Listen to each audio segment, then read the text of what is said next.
good-looking group of students. All right. Hopefully, everybody's here for Finance 334. Is that right? All right.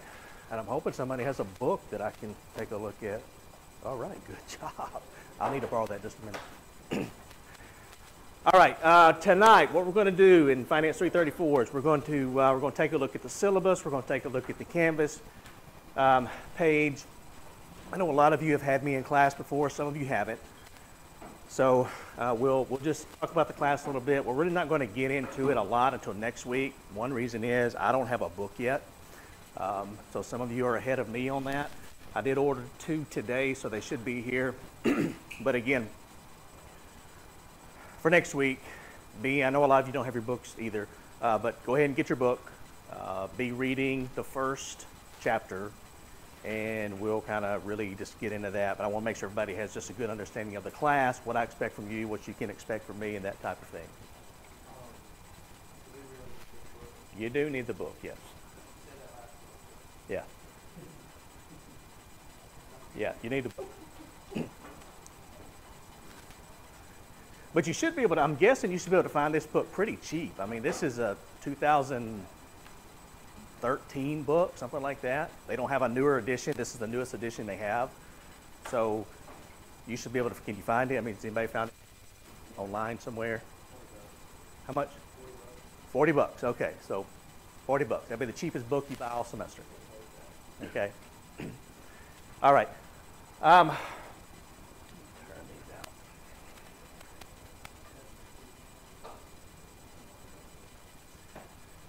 That's a little bit better. Okay. For those of you who don't know, I'm Dr. Steve Lacewell, and I teach a lot of the banking courses. This one, the Finance 334, the Finance 37. Second half of this course is taught in the fall semester. So this is kind of the nuts and bolts class of banking, and then the 537 class is sort of the more of the hands-on type class. So in that class, we do things like a bank simulation. I bring in a lot of speakers, that type of thing. So I'll be honest with you, it's more fun than this class. But you have to get through Finance 334 to get to the 537. Let's take a look at the syllabus, and then we'll jump back over here to the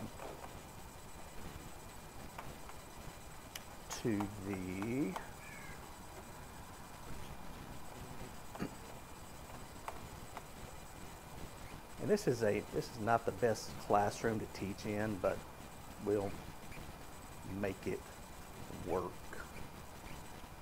And it's not the best computer either, or mouse. Okay, I just need a small movement, okay? All right, that's good enough. Okay, so you've got my name here, Dr. Steve Lacewell. My email address, as most of you know, email is a really good way to contact me. So check my email often, need to send me a message, whatever. Email works good.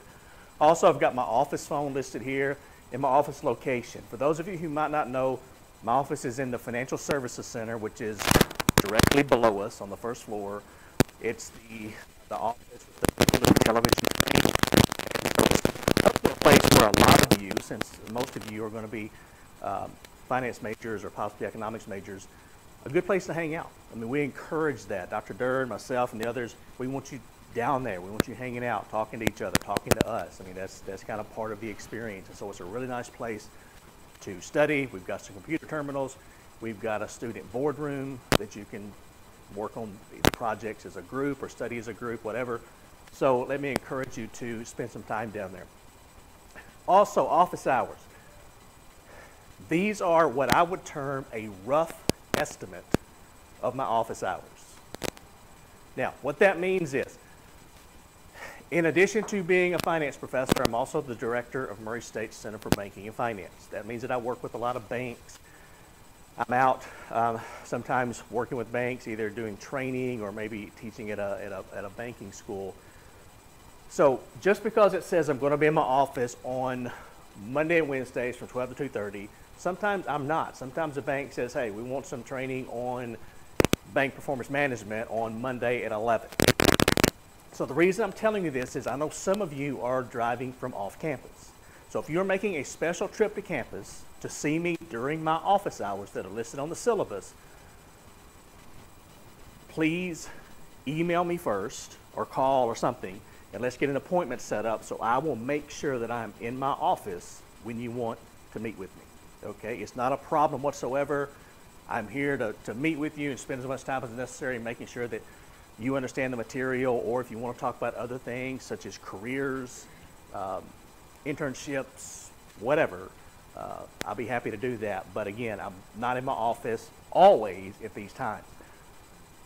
Another thing, sometimes since I encourage students to hang out down there and you have fun, sometimes it gets kind of loud, so I'll shut my office door. So if you're coming by to see me and you see my office door shut, please go ahead and knock on the door just to make sure that I'm not hiding in there getting some work done, okay? The classroom location and meeting time, you found it, 6 to 9 Tuesdays. What I like to do is when I teach a night class is, I know some professors, they'll go through and they'll have their official breaks every 50 minutes or 45 minutes or whatever. I just like to kind of jump in there and get through the material and get you out of here, okay? So we will have breaks, okay, but they may be kind of short, and we're just going to jump in, get through the material, and if I get you out of here by 8 or 8:15, I'm sure most of you won't complain about that, okay? I'm not shorting you on the material, so don't think that. Don't think that, oh, wait a minute, I paid for a class that goes till 9 o'clock. You need to keep me here till 9 o'clock, okay? I can do that and cover the same material, but I can just do it faster, get you out of here, and you can move on. All right, so the course, Finance 334, Banking and Financial Institutions. Now, this used to be primarily a financial institution class. So we would talk about banks, insurance companies, a lot of different financial institutions, but we kind of had a switch towards a more banking-focused education. As a matter of fact, as a lot of you know, we now offer a major in finance with a commercial bank management option. And there aren't a lot of universities that offer that option. We have 6 banking-related classes, which is more banking classes than probably all but 1 or 2 universities within a 500-mile radius of Murray. In addition to this, in the Finance 537 class, we offer a lending and financial statement analysis class. We offer a compliance class. It's kind of a Bank Secrecy Act course. It's called Counter Threat Finance class. And we offer of course, the money and banking class that all finance majors have to take. So we offer several banking classes. This is something that, in working with my advisory board for the Center for Banking and Finance, they're the ones who came up with these classes. They said when students graduate and they go to work for us, we want them to know something about lending. We want them to know something about compliance. We want them to know something about how a bank is run, which is what we do in Finance 537. So these are classes that, if banks know about this, if you're interested, and we're going to talk about careers in banking a little bit later, but if you're interested in a career in banking or bank regulation or anything to do with banks, this is going to put you ahead of a traditional finance major. Okay, you will have some qualifications that most of them do not have. This is the course description. Basically, we're going to be covering just about anything to do with commercial banks. And a commercial bank is what you would think of as a traditional bank. That is different than an investment bank. An investment bank is a bank that helps corporations issue stock or bonds, that type of thing. So a commercial bank is a bank that accepts deposits and offers commercial loans. And we'll look at the different types of banks. I mean, there's so many different ways that you can define a bank: by its size, by its regulator, by its principal business line, and just lots of different items. And then the only prerequisite for this class is Finance 330. So we will be using some of the information that you learned in Finance 330 especially time value of money in this class, but that's going to be a little ways down the line. All right, the course outline. And again, this is kind of a rough estimate of what we're going to do. I mean, I can pretty much guarantee you we're going to follow this format for the first test. So chapter 1, 2, 3, 5, and 6. And then we'll have our first exam. We're going to cover 3 or 4 chapters. We'll have the second exam. And then we're going to cover about 4 more chapters and have the third exam. Now notice that the third exam is the Tuesday of the last week of classes. Some people say, wait a minute, this is dead week. You can't give a test during dead week. Everybody says you can't. Well, yes, you can, okay? As long as I tell you about it right now, and it's in the syllabus, I can give you a test during dead week. But the great thing about this is I'm giving you a test the last week of classes because I don't want you to have to take the final exam. Because there are actually 4 tests in this class. There are the 3 regular tests and then a comprehensive final. But the 3 high. So if you take your first 3 tests, and that last Tuesday of the last week of class, you've taken your 3rd class, and you're happy with your grade, you're finished with the class. Okay? You do not have to take the comprehensive final. The comprehensive final is basically if you have really messed up on a test, or if maybe you've missed a test and we couldn't get it worked out between us when you could take it, then you would need to take the comprehensive final. But I don't really want to see anybody having to do this. Okay? I mean, every semester, well, let me take a step back. When I developed this way, I'll be honest with you, I thought, you know what? This is going to be a fantastic way for me not to have to give a final exam in this class. So I can actually finish classes a little bit early. Because nobody is going to want to take a comprehensive final exam. Well, I underestimated you as students. Because every semester, there's about 6 people, 7 people sometimes, who say, you know, I mean, it's not anybody's fault. You're just right there on the edge. You're right there on the edge between an A and a B, or a B and a C, or maybe hopefully not a C and a D, but you're right there on the edge. So you're thinking, okay, if I take this comprehensive final, and I go back and study everything that we've covered all semester, in addition to the other final exams that I have during finals week, I'm going to improve my grade. Well, on average, that happens about 1 out of 6 times. So I'm not discouraging anybody from doing it. I'm just saying that typically what happens is when you think about doing it, you haven't been studying for other finals, so you're thinking, yeah, that's a good idea. I'm going to take the final. And then you end up taking the final exam, and you're tired from other tests. You don't typically do so well. So basically all that's to say, don't rely on that comprehensive final as a safety net. Do the best you can on the first 3 tests. And then if you do have to take it, that's okay. Okay, that's fine. You can't hurt yourself by taking it, but don't depend on this. So 4 tests, highest grade count. You also have a paper, which we'll talk about in just a minute. All right, so instructional activities. This is basically a lecture class, problem-solving class, that type of thing. Your books, this is where I'm going to need to borrow a book. It is going to look something like this, okay? Rosen, Hudgens, the 9th edition, Commercial Bank Management. As I said, this is probably a 2012, 2013. And it doesn't really matter. I don't change books that often. I change books whenever the bookstore tells me that I have to change books. The reason is that this book, which was written in, I don't know, 2012, I guess, 2013, it's now 4 years old. If that book was a 2017 edition book, it would have been written last year. Well, guess what? There have been a lot of changes in banking since last year. So I would still have to go through and update the material to match 2017's information. So it doesn't really matter whether the book is a 2013 or 2015 or 16 or whatever. The information is old by the time it gets to you. Now, some topics, maybe not.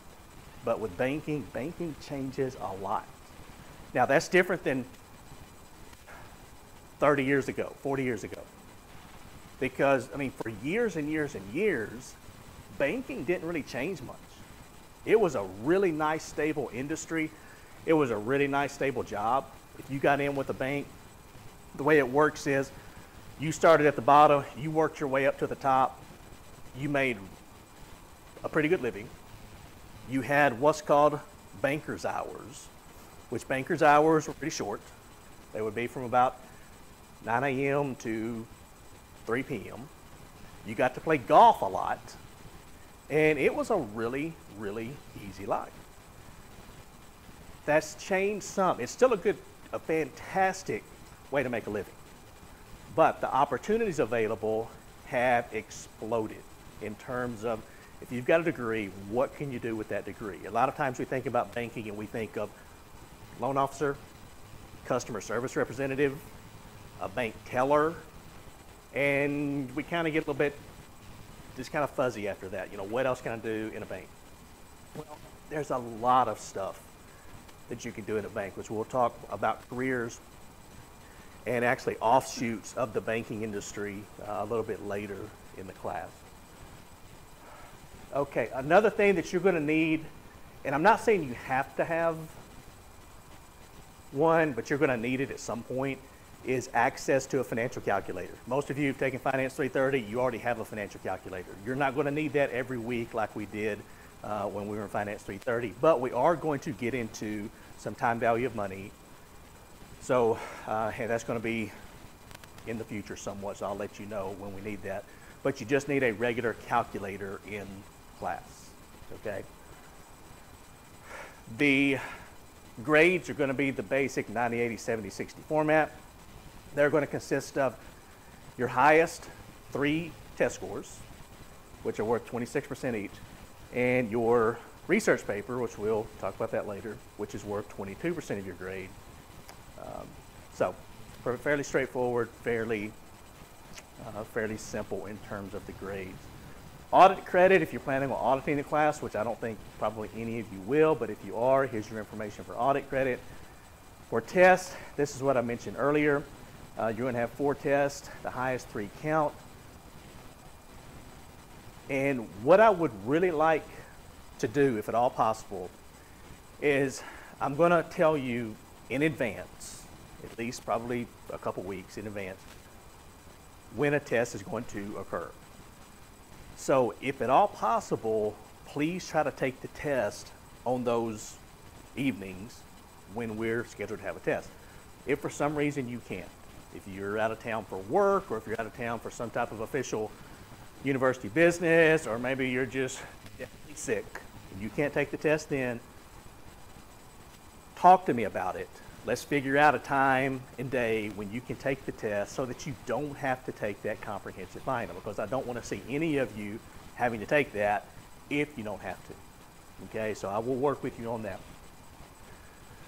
This looks like it says, I won't let you take a test other than the time it's given, but I will, okay, because I'm a really nice person. And if you don't believe that, just ask anybody else who sat and say, look, they know, they're smiling, they know I'm a nice person. So if you haven't had me in class before, I may not look too nice, but I am, I promise. I'm a really nice person. So I will work with you on this. What else? I guess that's about it. Okay, in terms of the testing. Okay, the attendance policy. It says you are expected to adhere to the attendance policy. I actually haven't read that myself, but I'm assuming it says you need to come to class, and you need to come to class on time. I mean, that's kind of what I'm assuming it says. So please adhere to it. Academic honesty, they are really placing an emphasis on academic honesty, as you can see by all of this, and they're even giving you the definition of cheating for those of you who did not know what it is. It's pretty simple. I mean, in here, I'm going to simplify it instead of all of this, whatever that says. Do your best work. When you're writing a paper, I think most of you know what plagiarism is. I think most of you know what cheating is when you're taking a test. So just do your best. I mean, you're all juniors or seniors.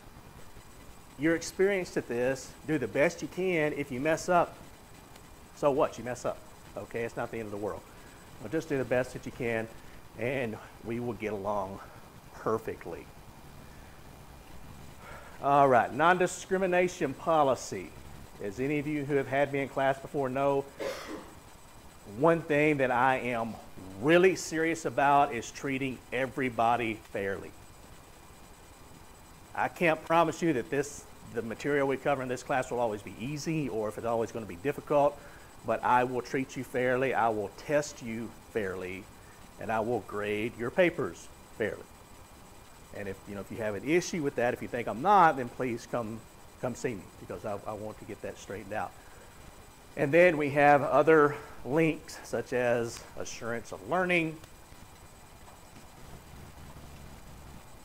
There are some appeals and grievances procedures. If you feel that I have aggrieved you in some way, then this is where you would go to, we could settle that.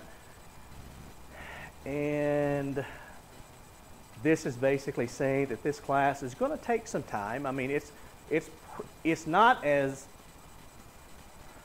number intense as maybe some other finance classes.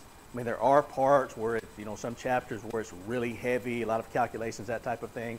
But there's a lot of chapters where there's very few, if any, calculations.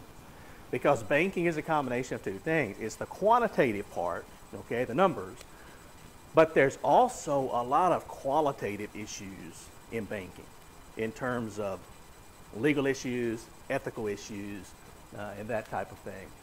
Historical items also. Let's see, what else? Oh, I include this, and every semester I look at this statement and I think about taking it out. But I leave it in. It's been, I think, in every syllabus I've been here for 17 years. I think it's been in there from the beginning. It says, I want you to act. I mean, some of you already work full-time. You're in the business world. Others you're going to be working in the professional world very soon. So I want you to act like professionals. That means in terms of your language, in terms of your actions, that type of thing. But I like to brag on you. And I like to brag on Murray State students because, like I said, I've been here for 17 years. Had a lot of students go through my classes. I've had thousands of students go through my classes. And I can honestly tell you, I've never had an issue or problem with one student at Murray State. And that says a lot about the quality of Murray State students. Because I hear other things from other professors, and I'm just kind of like, are you serious? Are you making this up? They did what in class? I've never had any problems whatsoever. I know most of you. Those of you who don't, I will know you in just a very few weeks. So, and I can tell that's not going to be an issue now. But I like to brag on you when possible. And then finally, a research paper. You're going to have a paper in here. Basically, it's pretty simple. I've got the guidelines posted on Canvas, but it just says you need to write a paper over a banking topic. So if you want to research a specific bank, if you want to do a paper over something in the banking industry, or if you want to do a paper on a banking profession, I'm leaving it up to you. It's going to be an 8 to 10 page paper, double spaced. That's certainly not the worst paper you've ever written, but that's going to be due on April 25th, I believe, which is a Tuesday night. So you've got a lot of time to think about it. If any of you, and I'm going to have to actually try to get somebody from the library to come in and talk about, researching papers and finding topics and that type of thing. But if you have a question about a topic, come see me. Okay, if you can't think of something, we'll find something for you. But that's why it's pushed back so far, is because as we go through the semester, hopefully something's going to kind of click and you're going to say, hey, we talked about this in class. I want to know more about it. And so I can write my paper on it. Or if you're thinking about going to work for a bank, maybe you want to do a financial analysis of that bank as something that you can use during your application process. So, hey, look what I did for one of my banking classes. That is one way to impress banks. So again, we've got a lot of time to worry about that, but I did want you to know about the research paper. And that is the syllabus. So let me ask you before we jump over to Canvas, does anybody have any questions about the syllabus itself? About tests? Nothing? You're just happy to be here on Tuesday night, aren't you? Yes. Now you're lying to me. Do what? It really depends, because some chapters, it's like any other class. Sometimes you just spend a lot more time. I mean, some nights it might be one chapter. Other nights we might be able to get through 2 chapters. I mean, I will tell you that at the very end, when we get to the last 4 chapters, it's going to be just bits and pieces of those 4 chapters. And so we might be able to cover parts of 3 chapters in one night there. Okay. This class, like a lot of classes, it tends to be kind of weighted heavily up front. So we'll spend quite a bit of time on the first several chapters and have a test, and then we'll spend quite a bit of time on the next few chapters and have a test. And you'll look at the calendar and you'll be thinking, wow, we're getting really late in the semester. Are we going to have time for that 3rd test on the last Tuesday of classes? Well, the answer is yes, we will. I mean, we might cover almost all the material in 1 week, but we will still have time for that 3rd test. Okay. All right. Good question. Other questions?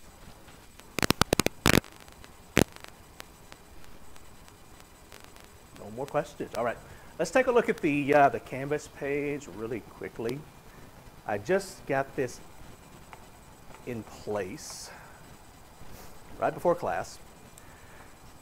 Well, and I see something that I missed. Okay, well, I'll take care of that. When I go back to my office, right here, it will say course syllabus, okay?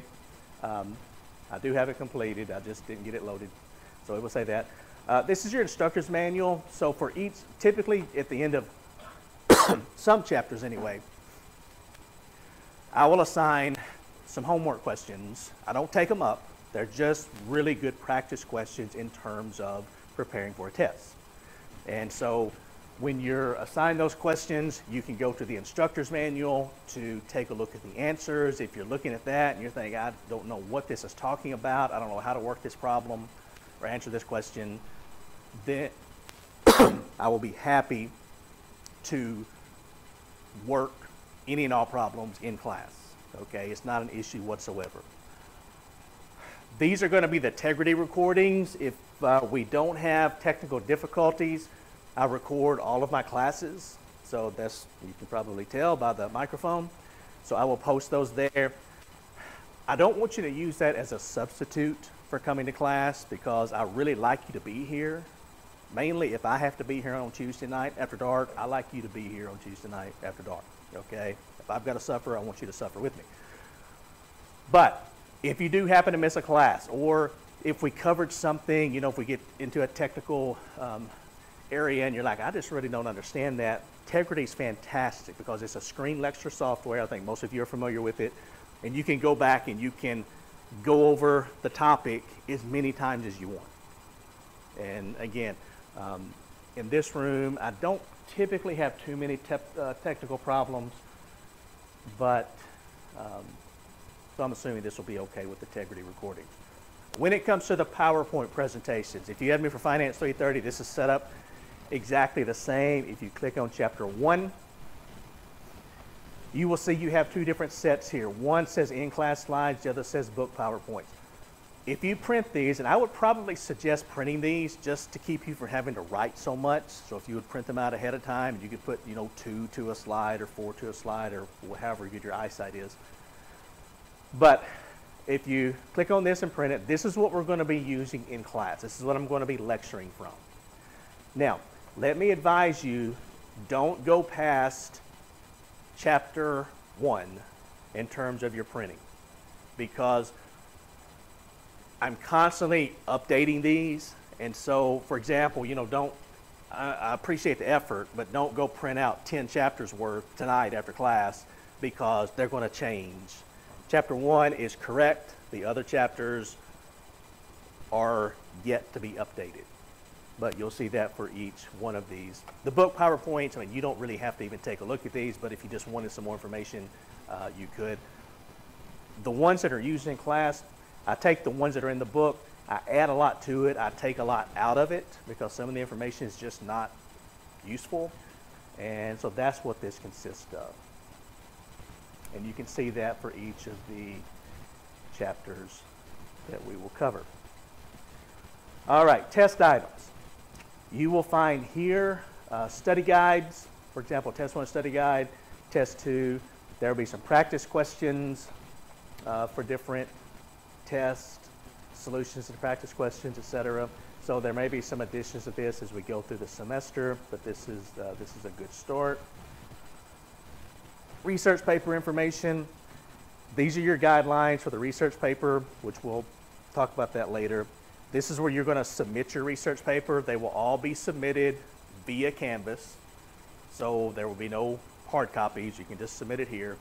And also, when the reference, and what they typically do is they typically have 2 different types of information for you. They've got a handout covers where you can find certain topics, where to go look, what kind of databases are available, that type of thing. But a lot of times they will put together a integrity presentation that I will post here. So it's a little bit easier because you can see exactly where they're going in the library's website. You can kind of follow them through that. But that's what will be posted here. There's nothing there now. And then just at the bottom of the page, there's some miscellaneous items that we will be using throughout the semester. Some examples on using points versus no points when you're financing a house. What's a bank balance sheet look like? What's a bank income statement look like? What are some bank ratios? These are the solutions to the ratio analysis. Articles on bank failures. I mean, just a lot of information here that I will refer to from time to time. And I guess that's about it. Are there any questions about the Canvas page?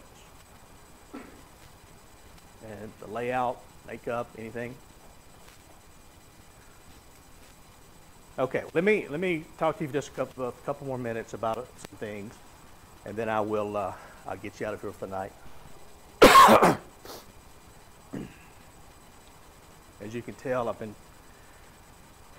fighting a cold for about 2 weeks now. There's no reason a cold should hang around for 2 weeks, but I'm still hanging around. So I think I'm gonna live. And I apologize for coughing, especially if you're listening to me on integrity and coughing in your ear, but I'll be better next week.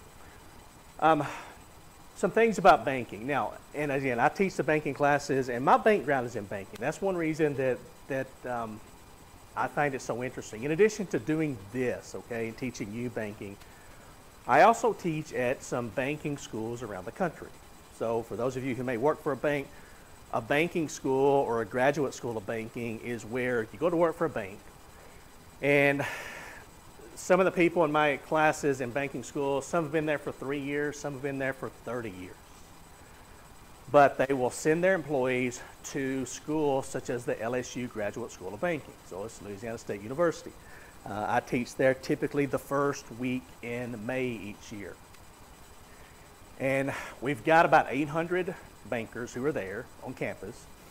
And it's a 2-week per year school. So they're there for 2 weeks, living in the dorms, eating in the cafeteria, going to class all day from 8 in the morning until typically 8 or 9 at night.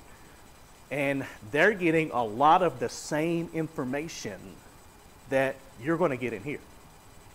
I mean, the same information, the same examples. So that's why I said classes like this, where you're getting exposure to this information, it puts you ahead, far ahead of a lot of other people who may be applying for the same job.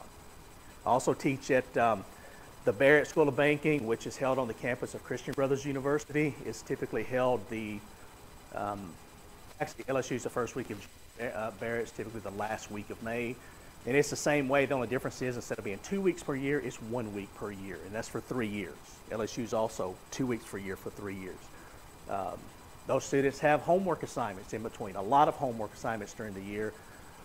Again, some of which in the topics and some of the examples we're going to use in here. So you're using and looking at the same information that maybe an executive vice president of a bank is looking at who's been there for 20 years. But they're just now seeing this in a formal process, whereas you're going to see it as a junior or a senior in college. My background is in my degree, undergraduate degrees in economics from UTM. I grew up in a small town in West Tennessee, so I didn't grow up knowing a lot about banking. Didn't know finance professors. I didn't know bank presidents. I didn't really know what I wanted to do with my life. I just sort of kind of changed majors until finally I just had to stick with something to get a college degree. Okay, and that happened to be economics with a concentration in finance. I left UTM, I came here, got my MBA from Murray State, taught my first class at Murray State when I was 24 years old. It was a basic economics class, Econ 100. And that's kind of funny, the name, because when I walked into that class, unknowingly, 100 people in my first college class. And I was absolutely scared to death. I mean, shaking, scared to death. Grabbing hold of the podium, scared, okay? So they wouldn't see me shaking. But survived that. Enjoyed teaching. When I left Murray State, my first job was with the Office of the Comptroller of the Currency, or the OCC. We're going to talk about the OCC this semester. They are the regulator of nationally chartered banks. So if you see a bank that has national in the name, or if it has the letters NA after the name, which stands for national affiliation, that is a nationally chartered bank. And I worked in Atlanta, Georgia. I traveled all over Georgia looking at banks. They then moved me to Memphis, so I traveled all over Arkansas, Missouri, parts of Tennessee, looking at banks. I left that. It was a fantastic job, and that is something you're going to hear me talk about a lot this semester, is a career with a bank regulatory agency, whether it's the OCC, the FDIC, the Federal Deposit Insurance Corporation, the Federal Reserve, any of their banks, or even a state organization. Each state has a bank examination agency. The federal jobs tend to be a little better in terms of training and pay, but they're all really good. Starting salary for most federal jobs is about 50,000, 51, 52, something like that. But the great thing is the free training that you get. That is fantastic. And you can learn more working for a regulator in 5 years than you can working at a bank in 15 years. Because they just throw you in. And you either sink or swim. Most people swim, okay? So I did that. I then left that, went into the banking industry. I ran a small bank up in Central Illinois. I was 27 years old. Thought I was knew what I was doing. Probably didn't, but I just kind of faked it as I went through. And that was a good experience too, because again, I was just thrown into it. It was a bank that was having financial problems. It needed cleaning up, and what that typically means is when you hear a bank needs to be cleaned up, that means there's a lot of bad loans that have been made. And you have a lot of things to go out and repossess. So you're repossessing a lot of cars, a lot of motorcycles, a lot of boats. Sometimes, unfortunately, you have to foreclose on a house. But I will say that most of the time when it comes to banks, a lot of times you hear a lot of terrible stories about banks. You know, the big bad banker, they took the poor little old widow's house because she couldn't make her payments. It's almost never that way. Typically, most bankers that I know, they're really good people, they're really good-hearted people, and they will try to work with the customer any way possible to make it work out.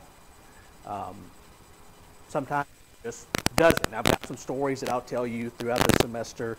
Some of the stories you may look at me and go, you know, you got to be making that up. I promise you, I'm not making any of these up. They are factual, actual experiences that I've had in the banking world. And some of them are kind of hard to believe.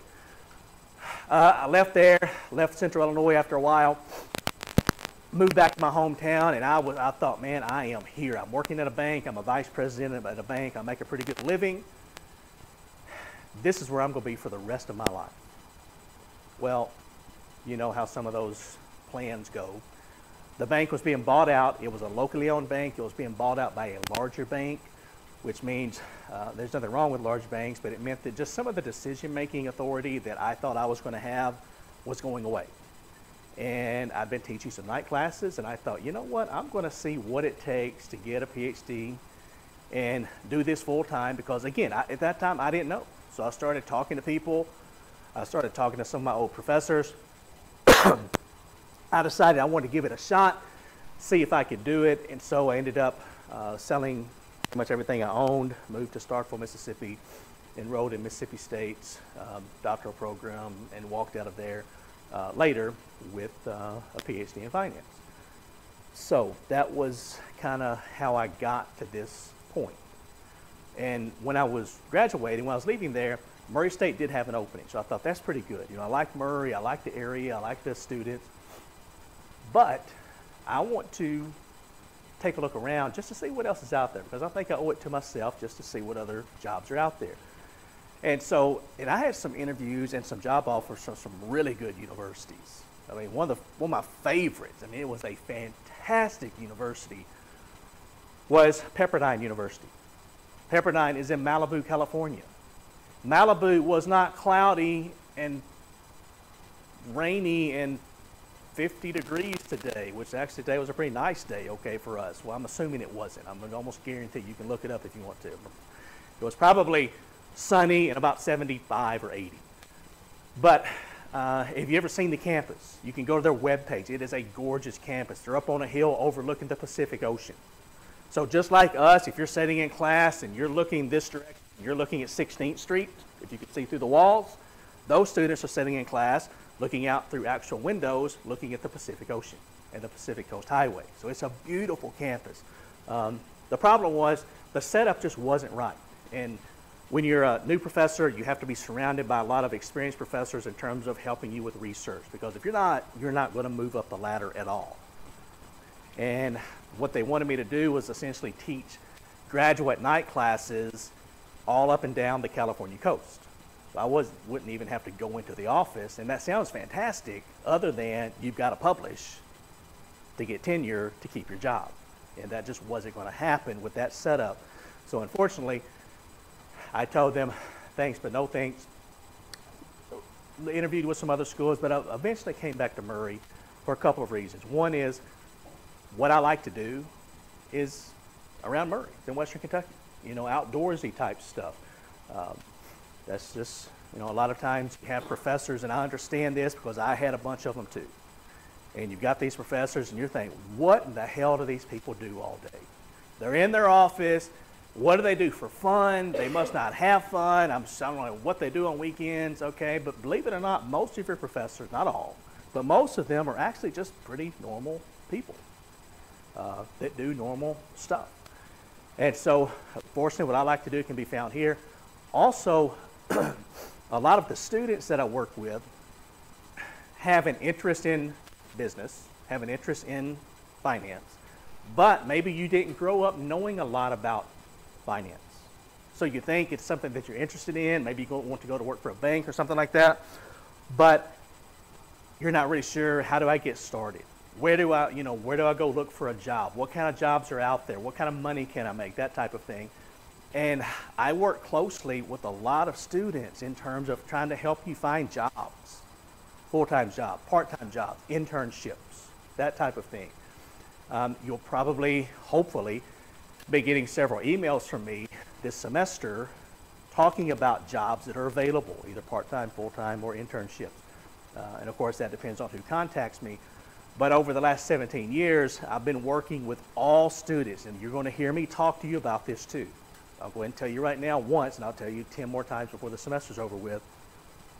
When you graduate, you get a job, you move up to the point where you can hire people or fire people. Contact me. Remember what it was like when you were graduating, trying to find a job and how difficult it was. Contact me, contact Dr. Dirk, contact just the department in general and say, hey, we've got an opening. We've got a part-time opening. We need a summer intern. We've got a full-time position. Can you find me a good applicant for this job? Because that pipeline is extremely important when it comes to future students finding good jobs. And when you hear about these the Ivy League schools and the students graduating and they've already got 2 job offers waiting on them in their senior year and these nice salaries, well, keep in mind a lot of that is the pipeline that's been in place for 100 years or more. So when somebody graduates from that school and they move up the ladder and they're successful, guess where they go back and look for their new hires? They go back to where they graduated. And they look for those new hires and they give those students a chance, and it just builds upon itself. So the first few years I was here, I was hitting this really hard trying to get it started, and now I'm seeing it pay off in terms of people contacting me. And if you don't contact me, you might get an email from me reminding you, hey, let me know if you've got some openings, because this is important for students. I know what it's like not being able to find a job when you graduate from college. Okay, it took me 6 months to find my first job once I graduated from college. That was 6 tough months. Because I'm thinking, wow, I spent all this time, all this money. I've got a bachelor's degree. At that time, I had a master's degree, and I can't find a freaking job. I was either overqualified or I didn't have enough practical work experience. But then I can tell you, once you get your first job, get your foot in the door, show your employer a really good work ethic, it gets a lot easier from there. It's getting that first job that's the hardest one. And so we'll talk about that a lot during the semester also. Couple of things about my classes, as most of you know. Again, I see a lot of familiar faces in here. But when you come to class, I want you to just relax, have a good time. I mean, we're going to try to make banking as fun as possible. And we can actually have a pretty good time. Some topics are going to be really interesting. Other topics may not be so interesting. But just stick with me here. Come to my class, come in relaxed, ready to have a good time. I'm not going to embarrass you. I'm not, that's just not what I do. But if you want to, I encourage you to ask questions. If there's something happening in the news that we need to spend half the class talking about, we'll spend half the class talking about it. That's why I don't have specific dates up here in terms of when is test 1 or when is test 2, because that's not fair to you to do that. Because you're going to learn at a different speed as the class I taught last spring semester. There may be a lot of items in the news this semester that weren't in the news last spring. So again, I like that freedom to kind of go different ways with what's happening in the real world. Now, of course, you're going to need, a lot of it's in your book, but you're going to learn a lot that's not in your textbook, okay? But, Matt, you still need your book. $40, man. Might even find it cheaper. Oh, by the way, if anybody finds a really good website that they do have some of these books really cheap, if you want to send that to me, I'll get it posted on Canvas and let everybody else know where it can be found. Are there other questions or comments before I let you go and let you continue on with your Tuesday night?